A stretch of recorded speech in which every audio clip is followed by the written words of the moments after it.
नमस्कार मैत्रिणींनो, मी Jayashree home kitchen मध्ये तुमचं मनपूर्वक स्वागत आहे। आज आपण बघणार आहोत मूग डाळीची भजी। तर त्यासाठी मी 1 वाटी मूग डाळ घेतलेली आहे आणि ती छान अशी 2 तास भिजवून घेतलेली आहे। पूर्णपणे यामधलं पाणी सुद्धा मी निथळून घेतलेलं आहे आणि यामधली मी 4 चमचे बाजूला सुद्धा काढून घेतलेली आहे। तर मूग डाळीची भजी बनवण्यासाठी साहित्य लागणार आहे ते बघूया। हिरवी मिरची घेतलेली आहे, आलं घेतलेलं आहे, कुटलेले धने, त्याचबरोबर अर्धा चमच सोप, चवीनुसार मीठ, जिरे, हळदी पावडर आणि बारीक चॉप केलेला कांदा। मिक्सरच्या भांड्यामध्ये ही डाळ टाकून घ्यायची आहे। त्याचबरोबर यामध्ये आलं आणि हिरवी मिरची घालायची आहे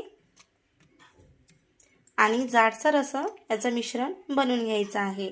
तर पूर्णपणे या डाळीचं पाणी मी निथळलेलं आहे, फक्त डाळ थोडीशी ओलसर अशी ठेवलेली आहे।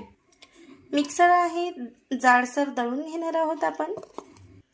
तर मिक्सरला छानपैकी दळून झालेलं आहे, तर एका बाउलमध्ये आपण ट्रान्सफर करून घेणार आहोत। तर सर्व मिश्रण आपण यामध्ये काढून घेतलेलं आहे बाउलमध्ये। तर मी बाजूला 4 चमचे डाळ बाजूला ठेवलेली होती, ते सुद्धा यामध्ये मिक्स करायचे आहे। त्यानंतर आपल्याला बाकीचे जिन्नस मिक्स करायचे आहेत, जी यापूर्वी मी तुम्हाला सर्व ही जिन्नस दाखवलेली आहेत, हे सुद्धा यामध्ये मिक्स करायचे आहेत। त्यानंतर बारीक चॉप केलेला कांदा मिक्स करायचा आहे आणि बेसन पिठाचा अजिबात वापर करायचा नाही।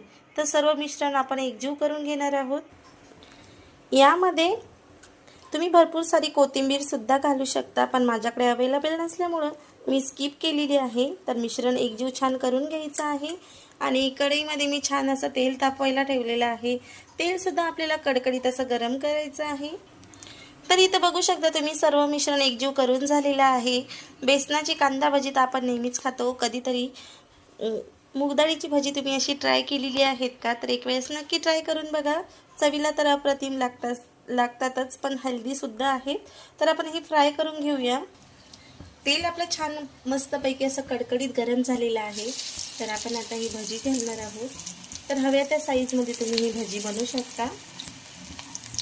अशा पद्धतीने आपल्याला ही भजी घालायची आहे।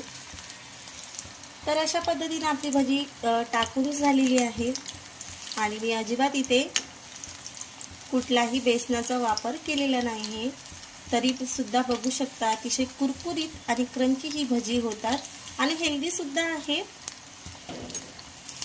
तर कुरकुरीत अशी फ्राय करून घेऊया।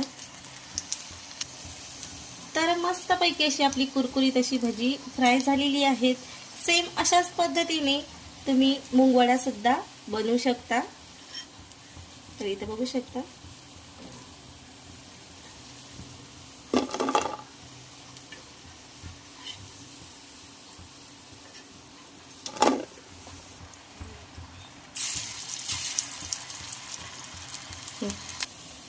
तर आपली दुसरी सुद्धा बॅच अतिशय छान अशी फ्राय झालेली आहे।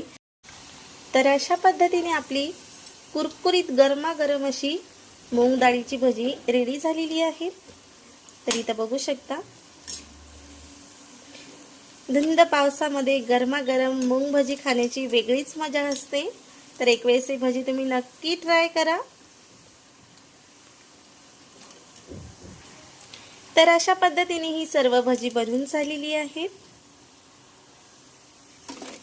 आणि चवीला अप्रतिम लागतात ही भजी।